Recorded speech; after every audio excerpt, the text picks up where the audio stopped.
Assalamualaikum warahmatullahi wabarakatuh. Perkenalkan, nama saya Adi Fikri Mansyah, NIM 23241010. Dan saya Ridwan Reformasi dengan NIM 23241012. Jadi kami di sini akan menjelaskan RPP berbasis multimedia interaktif model problem based learning. Jadi adapun latar belakang pembelajaran di sini, pembelajaran abad 21 menuntut kemampuan berpikir kritis. Peserta didik perlu dilibatkan aktif dalam pemecahan masalah nyata. Pemanfaatan multimedia meningkatkan motivasi dan pemahaman belajar. Model PBL mendorong kolaborasi dan literasi digital. Jadi tujuan pembelajaran yang pertama, mengidentifikasi permasalahan konteks sesuai materi. Yang kedua, mengumpulkan informasi dari berbagai sumber multimedia. Yang ketiga, menganalisis data dan fakta secara kritis. Yang keempat, merumuskan solusi berdasarkan hasil diskusi kelompok. Dan yang kelima, menyajikan hasil pemecahan masalah dalam bentuk digital. Jadi, karakteristik model PBL berpusat pada peserta didik, masalah nyata sebagai pemicu belajar, mendorong berpikir kritis dan kreatif, kolaborasi dan komunikasi antara peserta didik, integrasi teknologi dan multimedia interaktif. Jadi di sini ada alur problem based learning. Yang pertama, orientasi masalah melalui video atau animasi kontekstual. Yang kedua, mengorganisasi peserta didik dalam kelompok belajar. Yang ketiga, penyelidikan dan pengumpulan informasi digital. Yang keempat, analisis data dan pengembangan solusi. Yang kelima, penyajian hasil. Dan di sini ada media multimedia interaktif. Yang pertama, video pembelajaran interaktif sebagai pemantik masalah. Yang kedua, presentasi digital.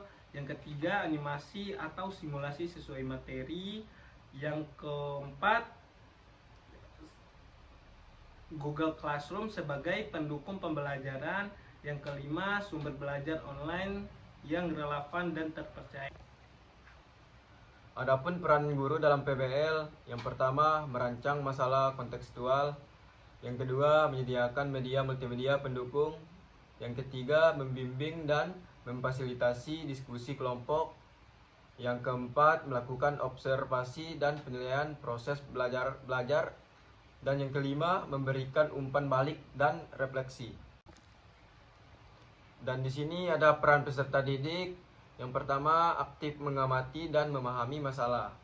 Guru mengarahkan siswa untuk mengamati fenomena nyata yang relevan dengan materi pembelajaran. Guru membantu siswa mengidentifikasi masalah utama, penyebab, dan dampaknya. Guru mendorong siswa untuk memajukan pertanyaan kritis. Guru memastikan siswa memahami konteks masalah sebelum masuk ke tahap perencanaan proyek. Adapun yang kedua, bekerja sama dengan kelompok. Siswa saling berbagi peran dan bertanggung jawab dalam menyelesaikan proyek. Siswa berdiskusi, bertukar ide, dan mengambil keputusan bersama. Siswa belajar menghargai pendapat orang lain dan menyelesaikan konflik secara positif. Guru berperan memfasilitasi kerja kelompok agar bekerja efektif dan seimbang. Dan adapun yang ketiga, menyusun solusi secara logis dan sistematis, melatih berpikir kritis dan pemecahan masalah, mengembangkan penalaran logis, membiasakan siswa bekerja secara terstruktur. Adapun manfaat bagi siswa, bagaimana teknologi membantu siswa. Yang pertama, memungkinkan pengalaman belajar yang lebih personal. Siswa lebih leluasa memilih metode dan alat yang membantu mereka belajar dengan baik. Dan yang kedua, meningkatkan komunikasi siswa.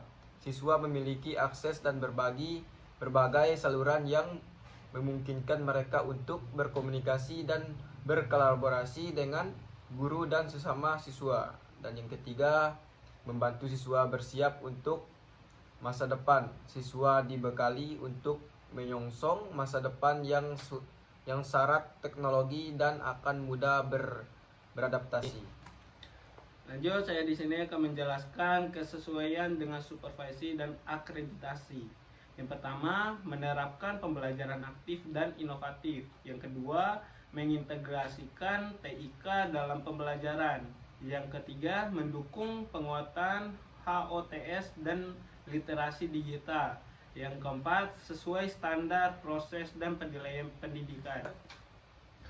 Jadi kesimpulan, Project Based Learning atau PBL mendorong siswa untuk terlibat aktif dalam pembelajaran melalui kegiatan mengamati dan memahami masalah, bekerja sama dalam kelompok, serta menyusun solusi secara logis dan sistematis dengan bimbingan guru sebagai fasilitator. Siswa tidak hanya memperoleh pengetahuan, tetapi juga mengembangkan keterampilan berpikir kritis, kolaborasi, komunikasi, dan pemecahan masalah.